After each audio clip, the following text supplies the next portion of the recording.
Nathan Okafor was 43 years old, and he was the kind of man who fixed things. Not just structurally, though he had spent 19 years as a civil engineer designing bridges across the state of Texas, but in the particular way that certain men carry a deep, almost architectural belief that problems have solutions if you're patient enough to find the load-bearing point. He had held that belief through 2 recessions, a company restructuring that cost him his first job, and the kind of personal grief that doesn't announce itself cleanly. He had held it until a Wednesday evening in February when he sat alone in his study in Northwest Houston with a manila folder on the desk in front of him, and realized he could not engineer his way out of this one. The folder contained a single document, 12 pages. His attorney had called it straightforward. All it needed was his signature and a date. What stopped him? Not love, exactly. He would have told you that, honestly, if you'd asked. It wasn't even hope. It was something smaller and stranger. A sound, his wife's laugh, not directed at him, not even in the same room. He had heard it drifting down the hallway from the kitchen as he sat staring at the folder, and something in the quality of it, light, unguarded, briefly returning to itself, made him set the pen flat on the desk and simply wait. He didn't know it yet, but in less than 36 hours, he would overhear something that would make him pick that pen back up. And then, something else entirely, quieter and more true, that would make him put it away for good. Before we go any further, if you have ever stood at the edge of a decision that felt inevitable, that felt like the only rational conclusion to a set of facts you'd been gathering for years, and then something small and accidental made you pause, this story is for you. Stay with it. Houston in February is the kind of month the city barely acknowledges. No snow, no drama. Just a low gray sky and a particular stillness that settles over the neighborhoods along Memorial Drive, where the oak trees are thick and the houses carry the weight of lives that have been quietly accumulating for decades. Nathan had lived on Briar Hollow Lane for 11 years. He knew its sounds. The distant freight train at 2 a.m, the specific creak of the third porch step, the way the heating system clicked on at a certain hour. He was a principal engineer at Whitmore Infrastructure Group. Bridges, mostly. Highway overpasses. The kind of work where your name never appears in a press release, but your calculations decide whether thousands of people make it home safely. He had chosen it not for the salary, which was decent, or the prestige, which was modest, but because there was something deeply satisfying to him about structures that hold, about invisible precision, about the idea that if you got the math right, if you paid attention to the things most people overlooked, what you built would outlast you. His wife, Priya Okafor, was 40 years old. She had grown up in Dallas and come to Houston for graduate school in public health, which was where they had met at a friend's dinner party in 2008. She had argued with him, politely but firmly, about the merits of a paper he hadn't read, and he had gone home and read it, and then found a reason to see her again. For 9 of their 13 years of marriage, he would have told you that dinner party was the best thing that ever happened to him. The last 4 years had been something else, not a catastrophe. That was what made it so hard to name. There was no single moment he could point to, no obvious fracture line. Just a slow, incremental withdrawal, the kind of structural fatigue that engineers know is the most dangerous failure mode because it doesn't announce itself. It builds quietly, invisibly, in the material itself, until one day something gives that should have given long before. He had tried in his way. He had suggested a weekend in San Antonio last spring. He had bought tickets to a concert she mentioned once in passing. He had cooked dinner on Friday nights when his schedule allowed and set the table properly, and lit a candle that probably made him feel more ridiculous than romantic. Each of these things had been received with warmth that didn't quite reach her eyes. She thanked him. She ate. She went to bed early, or took a call, or found something to do in a different room. And he had read each of those retreats as confirmation of something he couldn't name clearly but felt with increasing certainty. What he hadn't understood, what he was only beginning to suspect now, alone with the folder and the pen, was that the distance hadn't been hers alone to build. He had contributed his share, in his own way, quietly, the way patient men do when they believe that the right response to someone pulling back is to give them room. He closed the folder without signing. He pressed his palm flat against it. One more day, he thought. One more day to be certain. Stay with it. Because what Nathan overheard the following evening would shake everything he believed he understood about his marriage, about his wife, and about how close both of them had come to losing the only thing that either of them had ever actually been afraid to lose. Would you want to know? If your husband came to you tonight and said, "I had papers on my desk last week," would you want him to tell you? Drop a yes or no in the comments. He read every single one. Priya's closest friend, a woman named Adrian, who had known her since their first year of graduate school, hosted a birthday dinner the following Thursday evening. Small gathering. 6 people. The kind of dinner where the table is set with intention and the wine is better than usual, and everyone is performing a version of themselves that is slightly more composed than the truth. The house was in the Heights. Warm light, good food. The easy conversational rhythm of people who know each other well enough to move between subjects without effort. Nathan wore the dark green shirt Priya had picked out for him 2 Christmases ago. She wore a deep burgundy wrap dress that he associated with the person she had been before the quiet years. Standing in the kitchen when he arrived home early to change, she had looked, briefly, like someone he recognized completely. "You're early," she said. "You asked me to be," he answered. Something moved across her face, not quite relief, not quite surprise, but something in the neighborhood of both, before she turned back to the mirror. They drove to Adrian's house mostly in silence. Not the charged silence of people in conflict, but the other kind. The kind that has been there so long it no longer requires an explanation. They had learned, in the way long-married people do, to exist within it without asking what it meant. At dinner, Nathan was present in every visible way. He answered questions about a bridge project in Beaumont. He complimented the risotto. He laughed at the right moments and maintained a conversation with Adrian's husband about college football that he barely registered because the other part of his attention, the structural surveyor's part, the part that never fully disengaged, was watching Priya. She was not herself. Or rather, she was not the version of herself that filled a room. The Priya he had met had a particular quality at gatherings like this. She listened in a way that made people feel heard, and when she spoke, people leaned forward. That woman was partially present tonight. She smiled when addressed directly. She answered questions. But she was somewhere slightly behind herself, like a building with its exterior intact and its interior gutted. He excused himself around 9 and walked down Adrian's hallway toward the bathroom at the back of the house.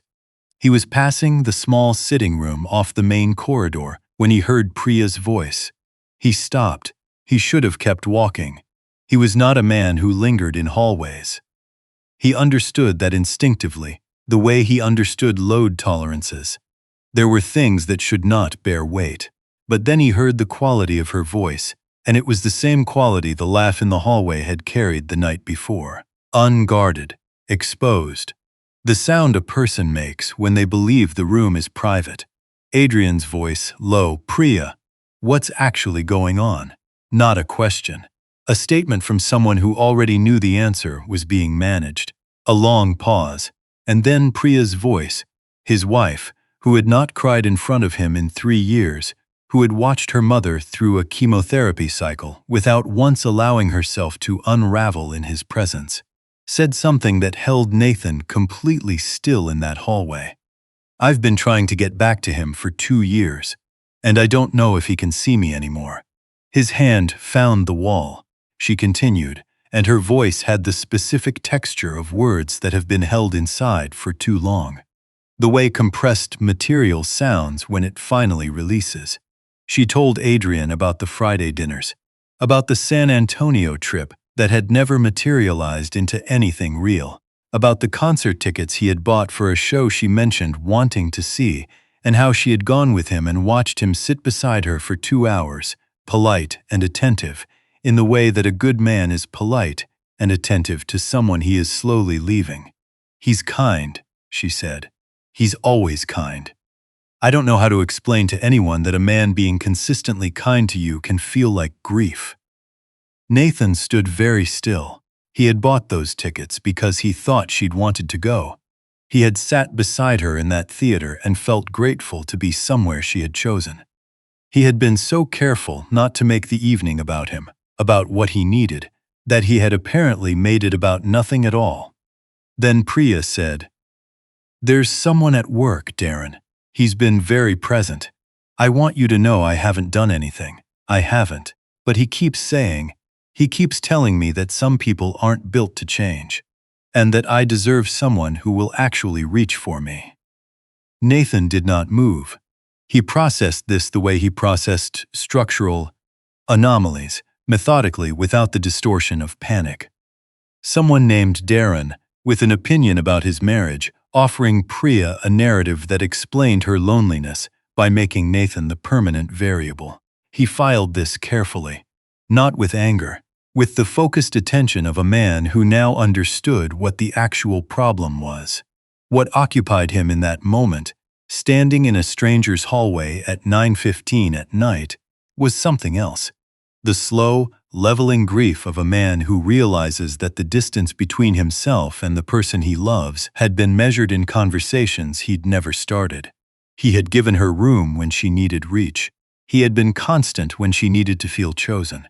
He had mistaken reliability for presence and assumed, in the way that people who are good at their work sometimes do, that the quality of his commitment was self-evident because he could see it clearly. He walked back to the table. He ate the remainder of his dessert. He spoke when spoken to. He was exceptionally good at not being readable when he chose not to be. Another occupational habit. At 9:40, he mentioned an early site call in the morning and stood to leave. Priya gathered her things and followed. They drove back through the heights and down I-10 without speaking. The city moved past them in amber and orange, its lights multiplying in the wet pavement from an earlier rain. Nathan watched the road and said nothing, but internally, he was reviewing the last 4 years the way he reviewed project reports with developing problems, looking for the inflection point, the specific location where the stress had begun to concentrate, where something had gone unspoken that should have been said out loud, what had been missed, and when, and why. When they got home, Priya went to the living room. Nathan sat at his desk, and the folder was still there, exactly where he'd left it. He picked it up, set it down without opening it. The city was quiet outside. The heater clicked on and then off. The folder sat between his hands and the desk like a question he no longer knew how to answer correctly. He whispered nothing to the empty room. He just sat. Stay with it. Because at 11:30 that night, Nathan Okafor was going to do the thing that required more honesty than that folder ever would. And Priya was not going to expect it. He knocked on the living room door at 11:30. 3 quiet knocks, the kind that communicate a request rather than a demand. There was a long pause. The lamp came on. Then the door opened, and Priya stood in the threshold in an oversized Texas Southern sweatshirt, hair down, the particular look of someone who has been lying awake in the dark long enough that standing feels unfamiliar. She looked at him, not with fear, not with hope, but with something that lived in the narrow, unsteady corridor between the two. "Can we talk?" he said. She stepped back. He sat on the couch, her couch, the one that had become hers over the past year in the way that furniture absorbs proximity, and kept a measured distance. He leaned forward with his forearms on his knees and his eyes on the floor for a moment before he raised them. "I heard you tonight," he said, "at Adrian's. The sitting room door was open. I wasn't trying to listen." The color moved out of her face slowly. "I need to tell you something first," he said. "Before you say anything. I've had papers on my desk since last week. Her eyes filled immediately. No sound, just tears arriving the way they do when something a person has been braced for finally becomes real. They looked at each other across a distance of 3 feet that contained 4 years of things unsaid. And then something gave. Not explosively. Neither of them were people who broke explosively. It gave the way a long-held breath releases, completely, quietly, with the particular relief of something that has been suspended for too long finally permitted to fall. He reached across the couch. She took his hand. What followed was the kind of conversation that marriages are either broken or remade by. Not a negotiation, not an argument, just 2 adults in a dim room at midnight, telling the truth for the first time in a long time, and finding that the truth, however uncomfortable, was lighter than the version they had each been carrying alone. "I thought you had already made your decision," she said, "and that you were being kind to me while you waited for the right time to leave." "I thought you needed space," he said. "I thought crowding you was the wrong thing. Every time you gave me space," she said slowly, "I understood it as proof that you didn't want to close the distance." He sat with that. 2 people managing the same wound from opposite sides of it. 2 people who had, in the specific way that careful, proud people do, protected themselves so thoroughly from asking for what they needed that they had gradually sealed themselves off from the only person capable of giving it. "Darren," he said quietly. She looked at him directly. "I told Adrian everything." "I haven't." "Nathan, nothing happened." "I know," he said. And he did. What he understood about the Darrens of the world, the men who arrive in the negative space of a struggling marriage with prepared language and practiced timing, was that they were less dangerous than they appeared because they required a loneliness to enter that didn't have to exist. "He was reaching for something you already had a right to have," he said. "I just wasn't making it visible." She closed her eyes. "I chose this," he said. "I choose it. Every ordinary Tuesday. I just never said it somewhere you could actually hear it." She pressed her hand over her mouth, a gesture he recognized. She made it when she was trying to hold something in that didn't want to be held in anymore. After a long time, she stood and crossed to the bookcase near the window. She came back with a small wooden box he had never seen before.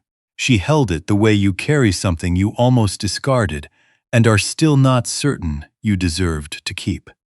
She set it on the cushion between them and opened it.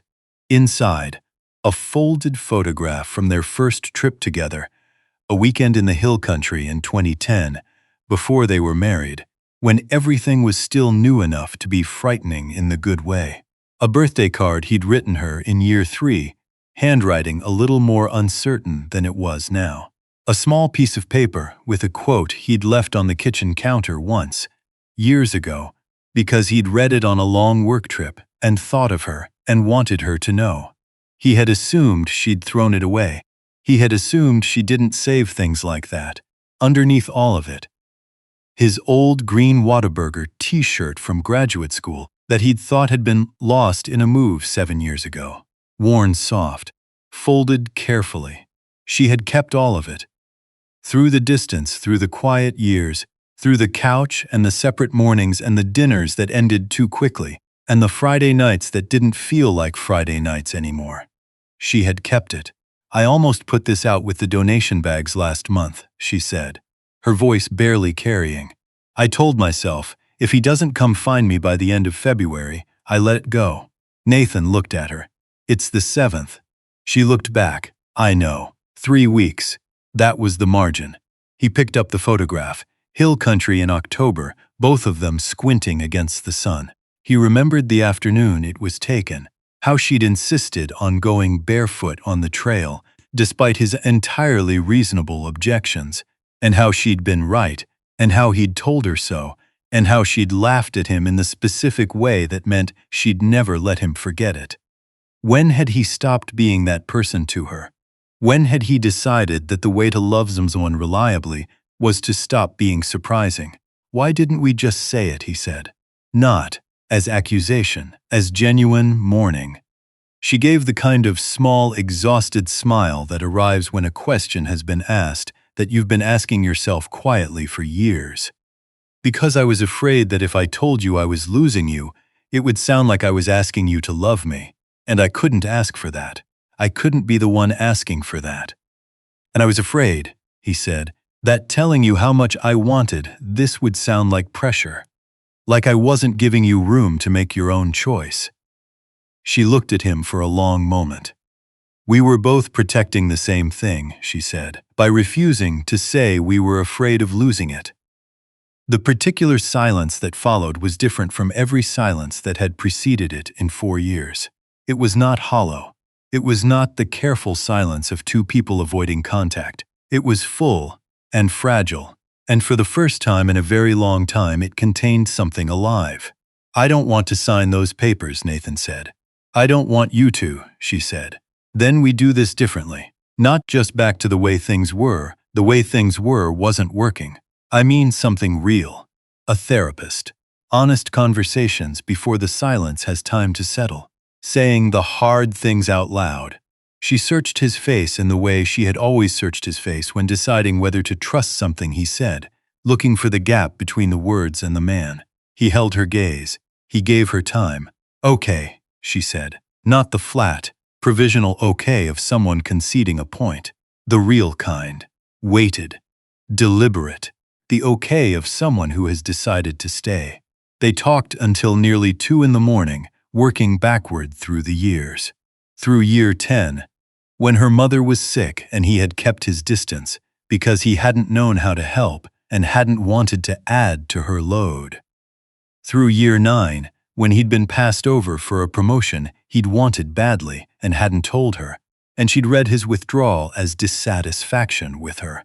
Small misreadings, accumulating over years into a script for their marriage that neither of them had actually written, but both had agreed to perform.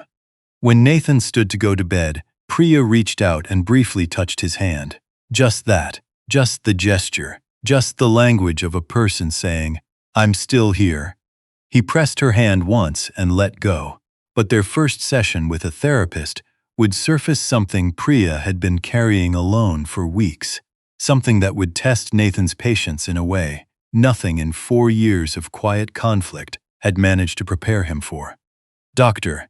Yolanda Marsh's office was in River Oaks, on a tree-lined street where the buildings were older than most of the city's ambitions, and the waiting room had the particular calm of a space designed for honesty rather than performance. Warm neutrals, books everywhere, a window with afternoon light falling across hardwood floors in the precise way Nathan had always found difficult to ignore. The quality of light in a room told you something about the quality of attention that went into it. They sat side by side on a low sofa, not touching, but close enough that the small distance felt chosen rather than accidental. Dr. Marsh was in her mid-50s, with a direct, warm attention that Nathan recognized immediately as the clinical version of something else. Patience that has learned not to wait passively, but to hold space without filling it. She had the manner of someone who had heard enough careful half-truths to recognize them on arrival, and who preferred to allow silence to do the work that words often can't. "Tell me, in your own words, what you each believe went wrong," she said. Nathan went first. He said, "We both stopped talking before it got difficult and told ourselves we were being respectful. And once the silence had been there long enough, it became the default. Neither of us knew how to break it without making it a bigger event than it had been." Dr. Marsh made a note. Priya looked at her hands, then at the window. Then she said, "There's something I haven't told him yet." She said it the way people say things they have been rehearsing internally for weeks without knowing whether they will actually say them. A few weeks ago, she began, Darren had sent her 2 messages. Not calls, messages. The careful medium of a man who understands deniability. The first was professional in its framing. The second was less so. He had written that she deserved a life with more texture in it. That she was clearly someone who had made herself smaller to fit into a marriage that had stopped expanding. That when she was ready for more, he would be there. I didn't respond, she said, looking at Nathan directly. I want you to hear that clearly. I didn't respond to either of them. But I read the second one twice, and the second time I read it, I didn't delete it as quickly as I should have. She held his gaze, not performing contrition, not managing her presentation, simply being accountable for the true version of events, the way people are when they are finally too tired to carry the managed version. Nathan looked at his hands. He took a breath. He took his time the way he always took his time with things that deserved a real response rather than a reactive one. Did any part of you want to say yes? He asked, quietly, without edge, her eyes filled. I wanted to feel like I mattered to someone. Not to Darren. I didn't want Darren. I wanted to feel like the decision to stay in this marriage was being made actively, by both of us, not just maintained out of inertia. And I hadn't felt that in a long time. That's fair, Nathan said. I should have made it clearer, louder, more visible. Dr. Marsh let that settle. Then, what I'm hearing from both of you is that you were each waiting to feel chosen, and neither of you said so. And when we wait for someone to choose us without telling them we need to be chosen, we often read their ordinary behavior as evidence they've already decided to leave. The silence becomes a verdict. Neither of them spoke for a moment. The specific silence of people who have just heard something named that they have been living inside of without being able to articulate it. Nathan, Dr. Marsh said, in the past year, were there significant decisions you made that you didn't discuss with Priya? He reached into his jacket pocket and set his phone on the table. He opened an email, Whitmore Infrastructure Group letterhead, formal, and turned the screen so Priya could read it. She read slowly. Her eyes stopped partway down the page. She read the passage again. She looked up. You were offered a position, she said, in Denver, project director, regional oversight for 3 states. She looked at the date on the email. 8 months ago. He had declined. The response was right there in the thread. Considered, professional, final.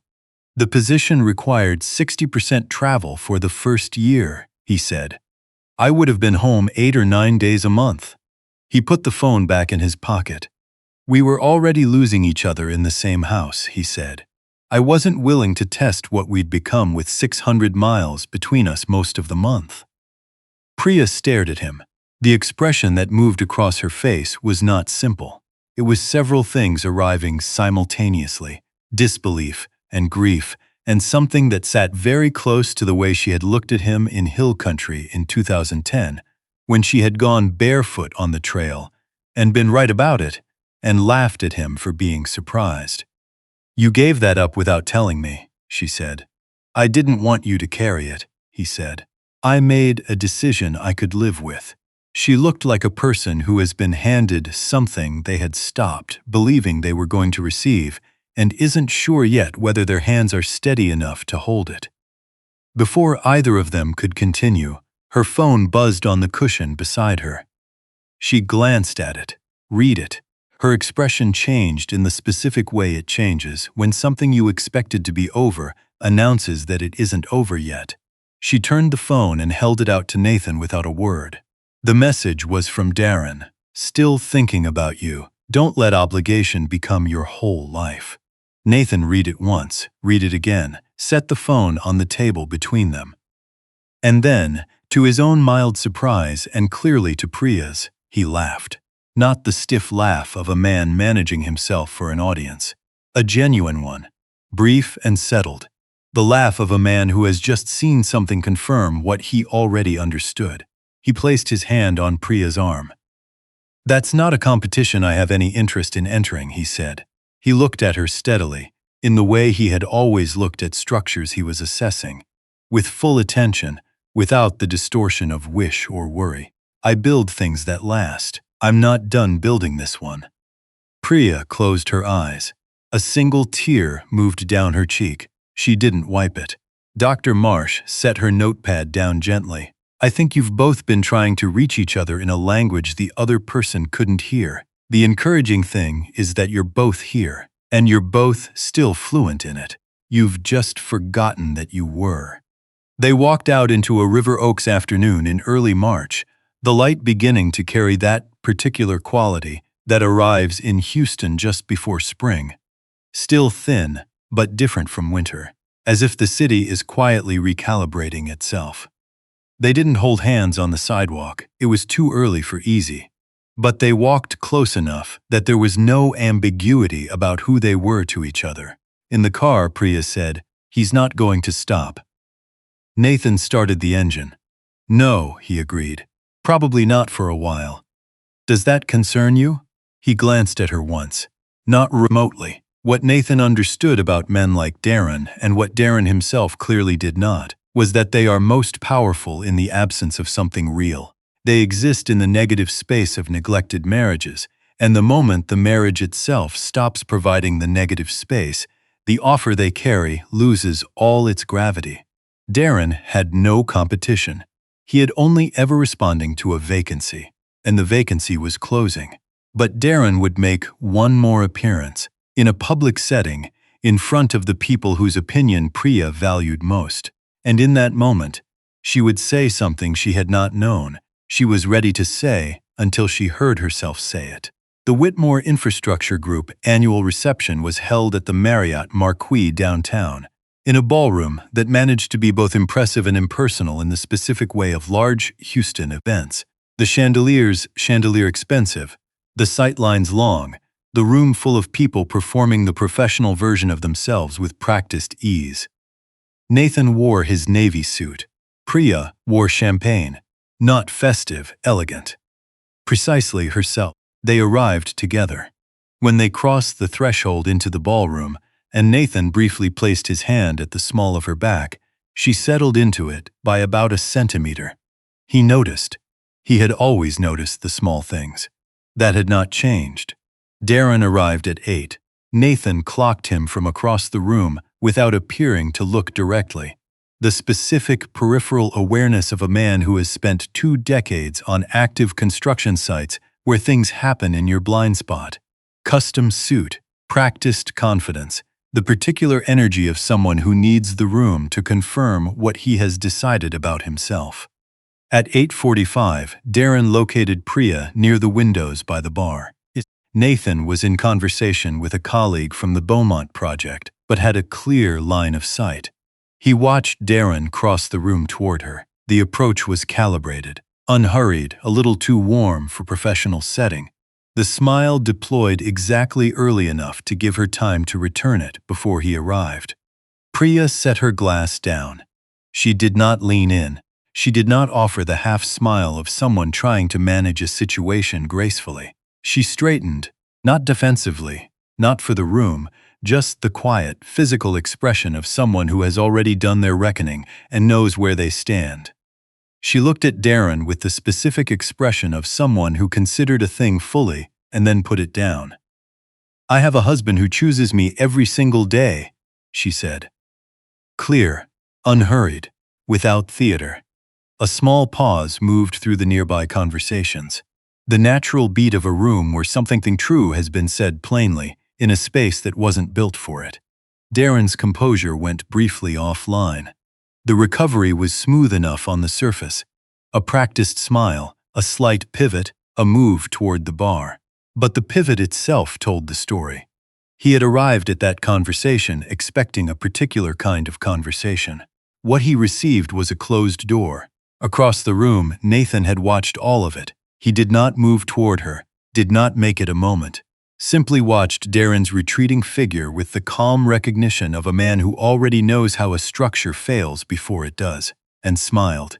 Later, in the car driving home on I-10, the city turning amber and slow around them, Priya said, "I think I scared him." "Good," Nathan said. She laughed. The real one, all the way to her eyes. 3 months after that evening on a Saturday morning in late May, Nathan and Priya Okafor moved into the house they had designed together. It sat on a quiet lot in the Montrose neighborhood of Houston, under the kind of old magnolias that take decades to grow and make no apologies for the space they occupy. A wide front porch, high ceilings, a kitchen that was designed to actually be used, counter space that made sense, an island that could fit 4 people comfortably, a window above the sink that looked out onto a back garden neither of them had planted yet, but both of them had plans for, an upstairs reading room with built-in shelves that had been Priya's specific, uncompromising request, drawn into the plans in her own handwriting on a Sunday evening with a cup of tea cooling beside her, and a rooftop deck that looked out over the Houston skyline, the medical center to the south, downtown to the east, the flat green sprawl of the city spreading out to every horizon. They had started the plans at their kitchen table in November, Priya leaning over Nathan's shoulder saying, the hallway was too narrow, and the guest bathroom needed a window, and could the porch accommodate a swing? He had said yes to the swing without hesitation, and she had looked at him the way she had in Hill Country in 2010, with the particular brightness that arrives when a person realizes they are being seen accurately by someone who has chosen to pay attention. That was the first time he had been certain they were going to make it. The months between that November and moving day had not been simple. Healing rarely is, and neither of them was under the illusion that honesty, once introduced into a relationship that had operated on its absence for 4 years, would immediately feel like relief. Sometimes it felt like surgery. The sessions with Dr. Marsh continued, weekly, then bi-weekly, then monthly as the conversations between them became less something they needed to be coached through and more something they simply did. Priya started leaving him short notes on his desk in the mornings when she left early. Not elaborate, specific. The Beaumont Bridge is going to be beautiful. Your 7 a.m. is the wrong time for that call, but I know you'll handle it. Come home before dark if you can.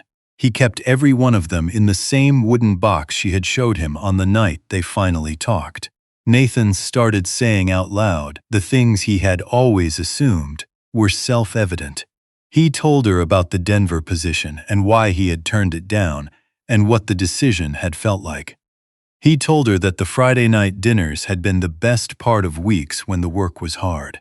He told her, more than once, in the specific and unsentimental language she had always responded to, that he had chosen this life on purpose and continued to choose it, not out of habit, but because it was the only life that made sense to him when he thought about it clearly. The evening they moved in, with boxes stacked in corners and Priya's sister in the kitchen, overseeing a pot of jollof rice that made the entire house smell like a place people actually lived in, Nathan Priya climbed to the rooftop deck as the sun went down over the city. Houston at dusk from a height is not like most cities. It spreads, horizontally, relentlessly, without apology for its scale. And in late May, the sky goes the particular deep rose and copper that the flat Texas landscape does better than anywhere. It looked the way it only looks from somewhere you built with your own hands and chose with intention. Priya stood at the railing in bare feet, her hair loose in the warm evening air. She looked at the city for a long time. Then she looked at him. You turned down Denver for this, she said. Not a question anymore. She had stopped needing to ask. I turned down Denver for us, he said. There's no version of Denver that makes sense without this. She was quiet for a moment. The kind of quiet that is not a pause but a resting place. I was so afraid, she said, that the version of you who showed up to every dinner and remembered every small thing and never asked for anything in return had decided that was enough. That presence without need was the whole offer. It wasn't, he said. I needed you to see me trying. I just never told you that was what I was doing. She turned and looked at him directly. I sees it, she said. He reached over and took her hand. She held it the way a person holds on when they've made a decision they're not going back on. Then her phone buzzed on the railing where she'd set it. A message from Darren. Final, as if something in the universe had decided the story needed a clean last line. You're going to wake up one day and wonder what you missed. Priya read it once. She showed it to Nathan without comment, the easy way of people who share things. He read it, set the phone back down. She picked it up, blocked the number, and put the phone in her pocket. No ceremony, no announcement, The way you close a window in May when the evening has turned warm enough that you no longer need it open. Done? Nathan asked. Done, she said. He put his arm around her shoulders. She leaned into him, not tentatively, not experimentally, but with the full settled weight of a person who has decided where she is. They stood that way on the rooftop they had built, in the city they had both always lived in, watching the lights come on, one by one across the Houston skyline as the last of the day burned down to copper and then to dark. Three things this story quietly insists on. The first, silence in a marriage is never neutral. It is not the absence of conflict. It is a slow withdrawal of oxygen. If there is something you have been meaning to say to the person sleeping 6 inches away from you, say it before Friday, not in a text, out loud. The second, pride is the most expensive habit a long marriage can carry. Nathan and Priya were each waiting for the other to speak first, and they almost ran out of time. If something has gone unspoken between you and someone you love, you do not need the right moment. You need a Wednesday night, and the willingness to knock on a door that has been closed too long. The third, the person who shows up for the ordinary Tuesday is the one worth staying for. Not the voice that arrives in your loneliest moment with promises shaped exactly to fit the loneliness. That voice knows your wound, not your worth. Real love is a decision remade daily in the specific, unremarkable details of a life built together. In the note left on the desk, in the window designed around someone's need for light, in the hand extended across a couch at midnight, not knowing if it will be taken. It was taken.